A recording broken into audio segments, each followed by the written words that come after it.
Hi, my name is Valerie and I'm 29 years old. I've wanted to talk about this for a long time, but due to legal issues, I couldn't until now.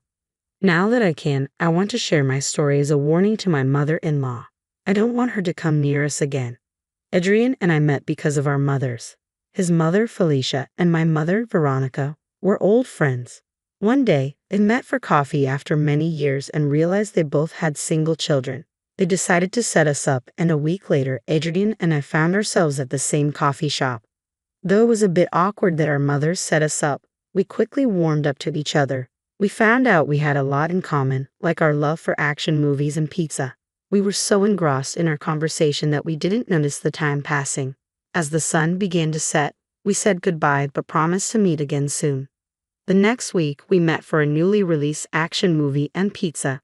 We continued to go on dates almost every week for the next 2 months. I found myself falling deeply in love with Adrian. He also fell in love with me, which I could tell because his face would light up every time he saw me. He paid close attention to everything I said, and if I mentioned something I wanted, he would often surprise me with it on our next date. I loved his sense of humor, how attentive he was, and how much he cared for me. Because of this, I was the one to make the first move and ask him to be my boyfriend. He enthusiastically said yes. We officially introduced each other as a couple to our parents. Both our mothers were overjoyed and proud that they had brought us together. However, over time, I noticed a change in Felicia's behavior toward me. She became cold and distant, sometimes making snide remarks under her breath. When I asked her why she was behaving that way or why she said something rude, she always told me it was nothing or tried to convince me I was imagining things. This bothered me a lot, and one day, I spoke to Adrian about it. He got angry and promised to make sure his mother treated me properly. I was grateful for that. I knew how much Adrian loved his mother, but the fact that he would stand up for me against her made me incredibly happy. I don't know what Adrian said to his mother, but after that, Felicia treated me like she used to before her behavior changed. I was grateful and enjoyed the stress-free time. Adrian and I dated for 2 years before deciding to get married. Our wedding was a small and intimate ceremony with only our closest friends and family present. Shortly after we got married, tragedy struck. Adrian's mother, Felicia, had her house burned down due to faulty electrical wiring. Thankfully, she was safe. Felicia was alright and unharmed as she had been out when the house caught fire. Since she had no place to stay, we opened our home to her. She lived with us for the next year. During that year, Adrian and I experienced great success in our careers. We were in a good place to start a family and decided to try. Within 2 months, I got pregnant. Adrian and I were overjoyed. We had always talked about being parents, and the fact that our dream was coming true made us feel really good. However, our joy slowly started to fade as Felicia gradually became more controlling. I suffered from a lot of morning sickness and cramping.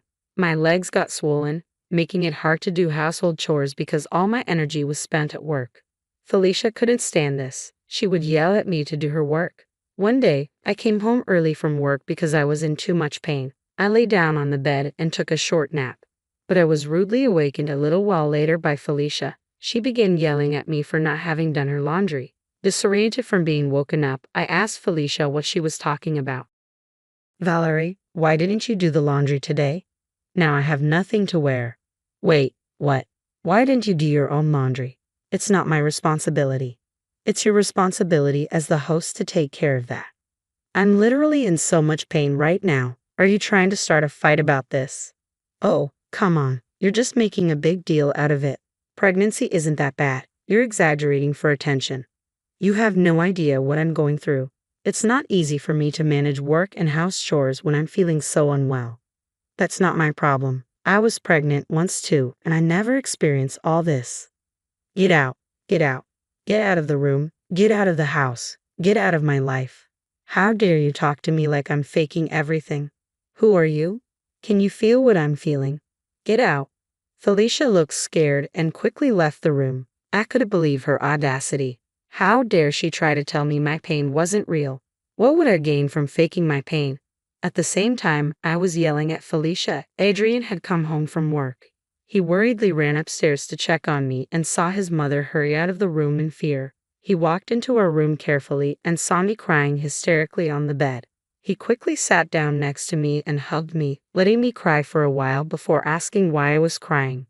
I recounted everything that had happened with Felicia and how she had been constantly yelling at me whenever I didn't do the house chores. Adrian got really angry and stood up to talk to his mother, but I stopped him. He saw my pleading face and calmed down. Why didn't you tell me earlier? I knew how upset you'd get. I didn't want you to end up evicting your mother, causing more tension between you two. I felt sorry for her, so I kept it to myself. Babe, I understand why you did that, but I should have known what was going on. I want you to share everything with me, especially when it's affecting you like this. I'm sorry, darling. I should have told you, but I didn't want to cause more problems. You never have to bear these things alone. We're a team, remember? I promise you I'll talk to my mother calmly about her behavior, and I want you to be there with me for that conversation.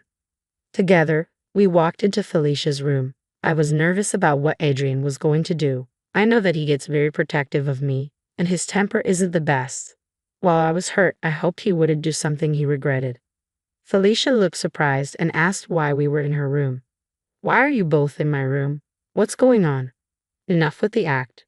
Valerie told me everything. You've been constantly yelling at her about the household chores. Well, she should be doing them. After all, I'm just a guest here, right? You could have either done them yourself or waited for me to do them. You didn't need to bother Valerie like that. It's a woman's job to handle household chores. You would never catch me asking you for help with these kinds of tasks. I don't care about your beliefs. It's my house, my rules. I'm your mother. You can't tell me what to do. This is my home, and if you can't respect that, then maybe it's time you find another place to live. You can't do that. I have nowhere else to go. The only reason I haven't evicted you already is because Valerie asked me not to, but if you cross the line again, I won't hesitate. I promise I won't do it again. Just please don't kick me out. You need to change, Mom. Treat Valerie with respect like the family she is to us. All right. The rest of my pregnancy went relatively smoothly. My symptoms eased as I progressed further along. Finally, I gave birth to a healthy baby girl. Adrian and I were overjoyed to welcome our precious daughter into our family. We named her Ava. I stayed in the hospital for 2 more days after giving birth.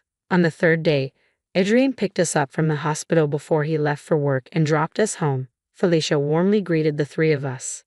Oh, look at my precious granddaughter. You've done such a wonderful job, Valerie. She's the most beautiful bundle of joy. Thank you, Felicia. It means a lot coming from you. Valerie needs some rest now, Mom. She just gave birth, and Ava kept her up through the night. Don't worry, I'll take care of the baby. You go and get some rest, Valerie. I don't want to be away from Ava so soon. Trust me, you'll need this rest soon enough. Mom will take good care of her. You rest, dear. I'll be here to look after Ava. All right, but just for a couple of hours. Then I'll take over. That sounds fair. You rest now, and I'll do the same later. Thank you, Mom. With that, Adrian left for work. I went to sleep, and Felicia looked after Ava. I woke up 2 hours later to Ava crying loudly. I got worried and went to check on what was going on. The sound of Ava crying was coming from Felicia's room. I didn't know what was happening, whether Felicia was purposely ignoring my daughter or if she was somehow sleeping through the loud noise. I knocked on Felicia's door but got no response. I tried to open the door, but it was locked. Panic started to set in. I began banging on the door and yelling for Felicia to open it. After 2 minutes, she finally opened the door just enough for me to see a portion of her face. Felicia, what are you doing? Let me see Ava. I'm just trying to teach you a lesson. You can't rely on Adrian for everything. You need to take responsibility for your duties around the house. This is not the way to teach a lesson. Give me my child right now. Complete your chores, and then you can have Ava back. It's time you learn to handle your responsibilities. What is wrong with you? Remember, the longer you take to complete the chores, the longer your child goes hungry. Fear replaced the anger in me. I was ready to do anything that Felicia asked as long as Ava was safe. I couldn't understand why she was being so cruel to me right after I had given birth, but I didn't have the luxury of arguing about it. I needed my baby fed and safe. I asked Felicia what needed to be done. Felicia told me there was a pile of dishes to be washed, the house needed to be vacuumed because it had gotten dusty, and the common bathroom had to be scrubbed clean. She also said I had to finish everything before Adrian came back and that I couldn't tell him anything about it. Otherwise, she would make things worse for me. I nodded through my sobs and left to complete the chores. I sobbed because I was still in pain, but I knew I had no choice. I spent the next couple of hours toiling away to make the house clean for Felicia. I had to take a few painkillers to stop me from fainting from pain and exhaustion. I also had to be careful not to strain my stitches and tear them. All in all, I was having a tough time and kept crying as I did the chores. I wanted to tell Adrian because this was beyond cruel, but I was scared about what Felicia might do to Ava. I was glad that Felicia had managed to get Ava to stop crying, but I was still scared about what the future held for us. I just wished there was some way out of this. The universe heard my wish and did more than I had hoped for. That day, Adrian arrived home 2 hours early to surprise Ava and me. When he walked into the house, he couldn't find me anywhere. He saw the light in the common bathroom switched on and walked in to see me on my hands and knees, scrubbing the floor while sobbing. Adrian rushed over to me and asked why I was overexerting myself like this. At the sight of him, I started sobbing harder. Adrian panicked and pulled me into his arms, gently stroking my hair as he waited for me to calm down. When I did, I told him about what Felicia had done.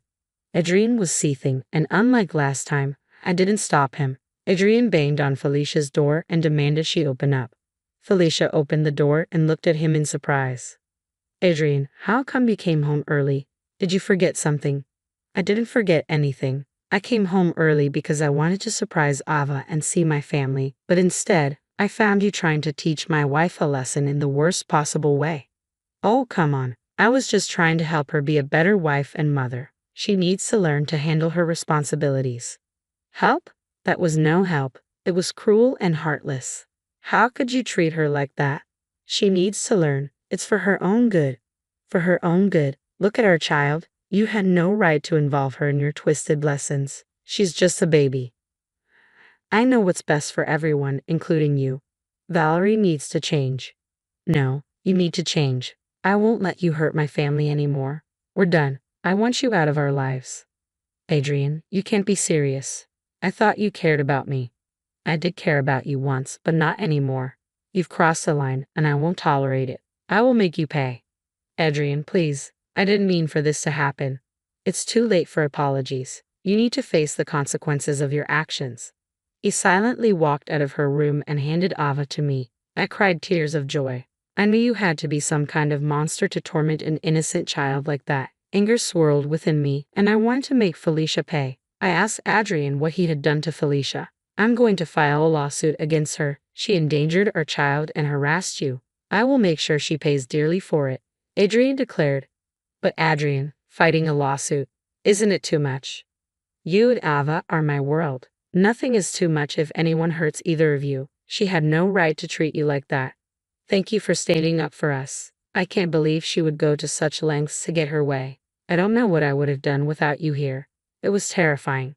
From now on, you and Ava will be safe. I won't allow anyone to harm you ever again. True to his word, Adrian filed the lawsuit. A couple of days later, Felicia was served with court summons. Felicia was shocked and asked Adrian what the summons was for. You endangered my child and harassed my wife after she gave birth. I had to file this lawsuit to hold you accountable for your actions, Adrian said firmly. Adrian, please. I didn't mean to cause harm. I was just trying to help. Your idea of help is twisted. You crossed the line, and now you have to face the consequences. We're family. You can't do this to me. Family doesn't give people the right to hurt others. You hurt Valerie and traumatized Ava. I won't stand for it. Please, I'll change. I promise I won't interfere anymore. It's too late for promises.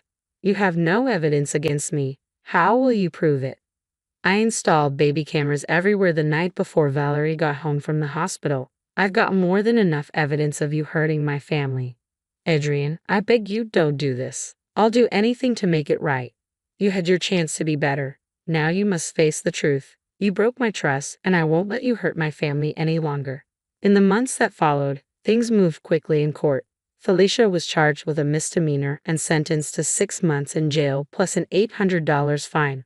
When the judge announced the sentence, Felicia broke down and started wailing in the courtroom. Adrian didn't seem to care about her tears and instead looked satisfied that she got what she deserved. As I watched Felicia get escorted out of the courtroom in handcuffs, I couldn't help but feel relieved. I knew that for at least the next 6 months, my family and I would be free of Felicia's toxic behavior. Meanwhile, Adrian and I focused on raising our newborn daughter Ava and didn't let Felicia's actions define us. We found strength in each other and the support of our friends and loved ones. While Felicia was in jail, she had time to think about what she had done. At the same time, Adrian and I worked on healing from the hurt she caused. I couldn't fully forgive her, but I knew it was important to move forward for our own sake and our families. Felicia finished her jail time and sought counseling to make amends for her actions. I wanted to believe she could change, but I remained cautious and never let her come close to us again. One time she tried, and I threatened to get a restraining order.